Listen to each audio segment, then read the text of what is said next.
வெற்றி கழகத்துடைய ஆட்சியை கண்டித்து தேர்தல் வாக்குறுதிகளிலே அவர்களால் சொல்லப்பட்ட 5 ஏக்கருக்கு குறைவாக கடன் பெற்ற சிறு குறு விவசாயிகளுடைய அனைத்து கடன்களும் தள்ளுபடி செய்யப்படும் என்று சொன்னார்கள். 5 ஏக்கருக்கு மேலாக எந்த விவசாயிகள் எவ்வளவு தொகை கடன் பெற்றிருந்தாலும் அதில் 50% கடன் தள்ளுபடி என்று சொன்னார்கள். ஆனால் சொன்னபடி தேர்தல் அறிக்கையிலே தாவேக அரசு சொன்னபடி அந்த வாக்குறுதியை விவசாயிகளுக்காக நிறைவேற்றவில்லை என்பதை கண்டித்து தமிழகத்தில் இருக்கின்ற சென்னை தவிர 37 மாவட்டங்களிலே இந்த ஆர்ப்பாட்டம் நடைபெற்றுக் கொண்டிருக்கிறது. தஞ்சை தரணியிலே கழகத்துடைய பொதுச் செயலாளர் அண்ணன் எடப்பாடியாருடைய தலைமையிலே இன்றைக்கு மாபெரும் கண்டன ஆர்ப்பாட்டம் நடைபெற்றுக் கொண்டிருக்கிறது.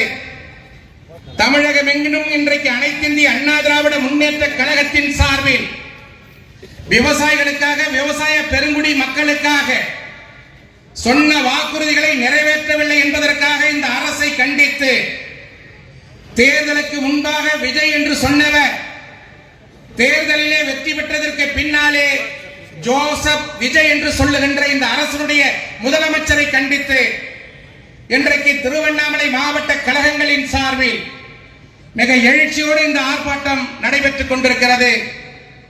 தேர்தல் வாக்குறுதிகளே சொன்னார்களே, விவசாயிகளுக்காக சொன்ன அத்தனை வாக்குறுதிகளையும் நாங்கள் நிச்சயமாக தமிழகத்துடைய நிதிநிலை அறிக்கையிலே தெரிவித்து நிறைவேற்றுவோம் என்று சொன்னார்கள். சொன்னபடி அவர்களால் எந்த வாக்குறுதியும் நிறைவேற்ற முடியவில்லை. விவசாயிகளுக்காக பல்வேறு வாக்குறுதிகளை தந்தார்கள். ஆண்டுதோறும் ஒவ்வொரு விவசாயிகளுடைய வங்கி கணக்கிலே 15,000 ரூபாய் வரவு வைக்கப்படும் என்று சொன்னார்கள். ஒவ்வொருடைய விவசாயிகளுடைய கணக்கிலே ஆண்டுதோறும் விதை வாங்குவதற்காக 10,000 ரூபாய் வங்கி கணக்கிலே வரவு வைக்கப்படும் என்று சொன்னார்கள். சொன்னபடி எந்த வாக்குறுதியும் நிறைவேற்ற முடியவில்லை. அது மட்டுமல்ல, தமிழகம் எங்கும் மகளிர்களுக்கான பேருந்துகளிலே, அனைத்து பேருந்துகளிலே இலவசமாக பயணம் செய்யலாம் என்று சொன்ன வாக்குறுதியை நிறைவேற்றவில்லை.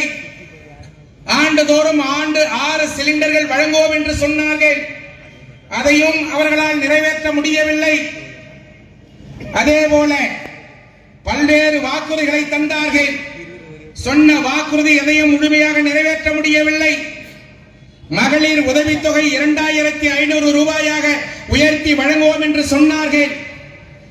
படித்துவிட்டு வேலை வாய்ப்பு அலுவலகங்களிலே பதிவு செய்திருக்கின்ற பட்டதாரிகளுக்கு மாதந்தோறும் 4,000 ரூபாய் தருவோம் என்று சொன்னார்கள்.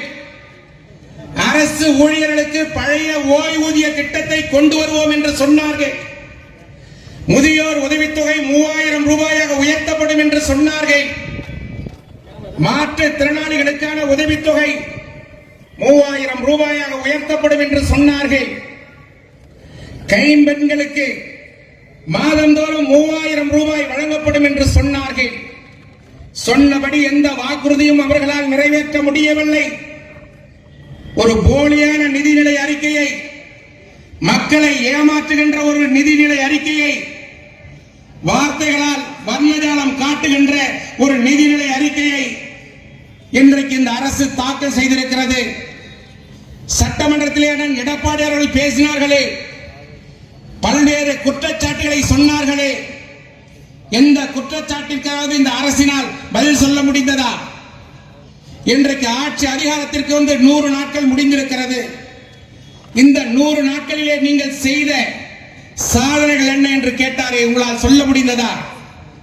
அனைத்திந்திய அண்ணா திராவிட முன்னேற்ற கழகம் இன்றைக்கு ஆட்சி அதிகாரத்திலே இல்லை என்றாலும் கூட மக்களுக்காக, மக்களுடைய நலனுக்காக பாடுபடுகின்ற இயக்கம் என்பதை இது போன்ற போராட்டங்களின் மூலமாக அண்ணன் எடப்பாடியார் அவர்கள் நிரூபணம் செய்து கொண்டிருக்கிறார்கள்.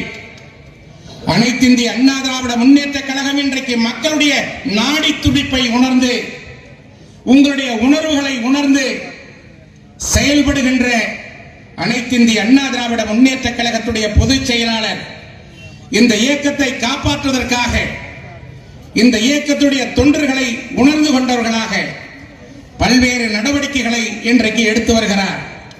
அதன் அடிப்படையிலே பொதுமக்களின் சார்பிலே இன்றைக்கு இந்த ஆர்ப்பாட்டம் நடைபெற்றுக் கொண்டிருக்கிறது.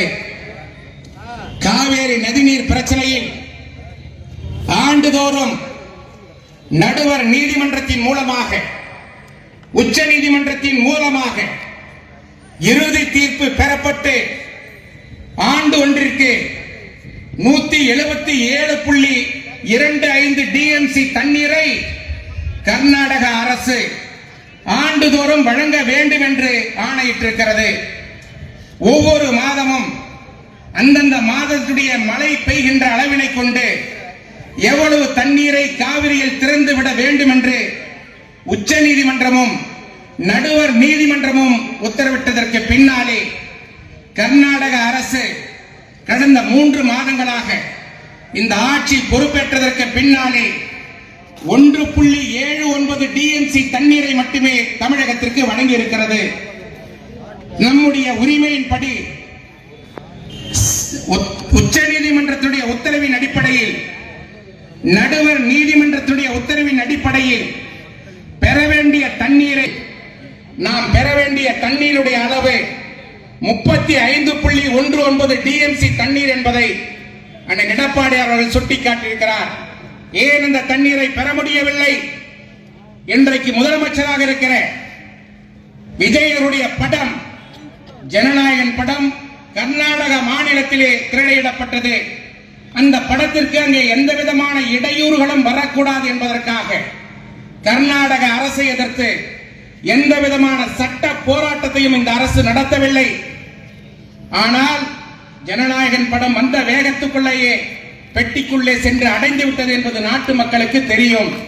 அதே நிலைதான் இன்னும் 6 மாத காலத்திற்குள்ளாக இன்றைக்கு ஆட்சி அதிகாரத்தில் இருக்கிற இந்த ஆட்சி தூக்கி எறியப்படும் என்பதை இந்த நேரத்திலே உறுதியோடு சொல்லிக்கொள்ள கடமைப்பட்டிருக்கிறேன்.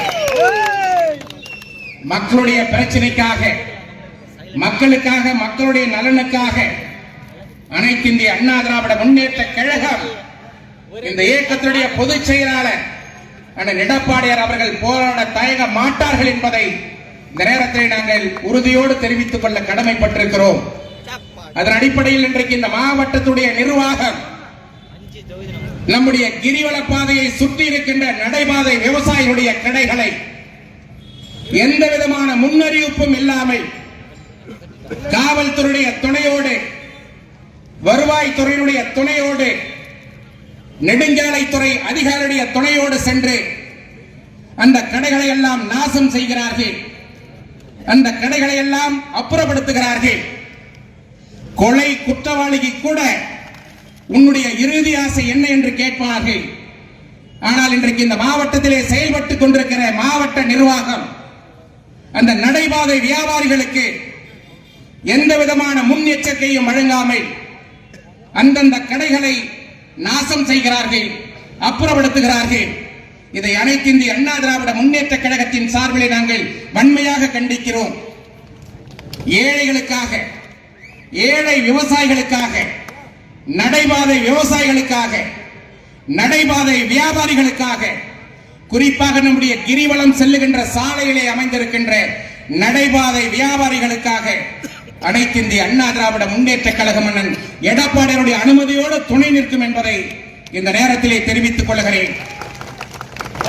அதே போல இந்த மாவட்ட நிர்வாகத்தின் மூலமாக பழைய பேருந்து நிலையம் முழுமையாக மூடப்பட்டிருக்கிறது. அந்த பகுதியில் இருக்கின்ற வியாபார பெருமக்கள், நடைபாதை வியாபாரிகள், அங்கே இருக்கின்ற ஆட்டோ ஓட்டுநர்கள் பலரும் தங்களுடைய வாழ்வாதாரத்தை இழந்திருக்கிறார்கள். பழைய பேருந்து நிலையத்தை நகர பேருந்து நிலையமாக மாற்ற வேண்டும், அல்லது வேலூர் பகுதியின் சார்பாக வேலூர் மார்க்கமாக செல்லுகின்ற பேருந்துகளை அந்த பேருந்து நிலையத்திலே இருந்து இயக்க வேண்டும் என்று திருவண்ணாமலை நகரத்திலே வாழ்ந்து கொண்டிருக்கிற பெருமக்கள், திருவண்ணாமலை நகரத்திலே வாழ்ந்து கொண்டிருக்கின்ற வியாபார பெருமக்களின் சார்பிலே கோரிக்கை வைக்கப்பட்டிருக்கிறது.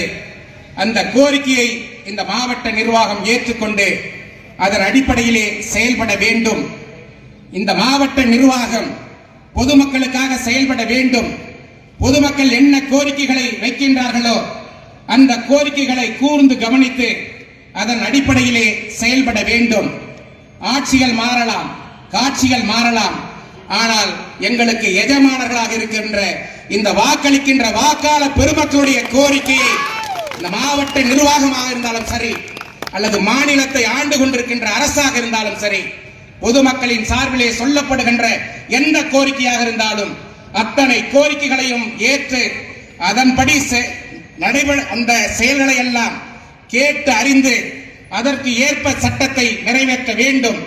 அவருடைய கோரிக்கைகளை கேட்டறிந்து அந்த கோரிக்கைகளை நிறைவேற்ற வேண்டும் என்பதை இந்த நேரத்திலே தெரிவித்துக் கொண்டு, அனைத்து இந்திய அண்ணா திராவிட முன்னேற்ற கழகம் இன்றைக்கு ஆட்சி அதிகாரத்திலே இல்லை என்றாலும் அடுத்து நடைபெறுகின்ற எந்த தேர்தலாக இருந்தாலும் சரி, திருவண்ணாமலை ஒன்றுபட்ட மாவட்டத்திலே உள்ளடங்கி இருக்கிற ஒரு மாநகராட்சி, 5 நகராட்சி, 19 ஊராட்சி ஒன்றியங்கள், 8 பேரூராட்சிகள் உட்பட அத்தனை உள்ளாட்சி அமைப்புகளுக்கான தேர்தலாக இருந்தாலும் சரி அல்லது விரைவில் ஒரே நாடு ஒரே தேர்தல் என்ற அடிப்படையிலே நாடாளுமன்றத்திற்கும் அதோடு சேர்ந்து சட்டமன்றத்திற்கும் நடைபெறுகின்ற தேர்தலாக இருந்தாலும் சரி, அனைத்து இந்திய அண்ணா திராவிட முன்னேற்ற கழகம் அண்ணன் எடப்பாடியார் தலைமையிலே வென்றெடுத்து மீண்டும் புரட்சி தலைவி அம்மாவுடைய ஆட்சியை அமைப்போம் என்று சூளுரைத்து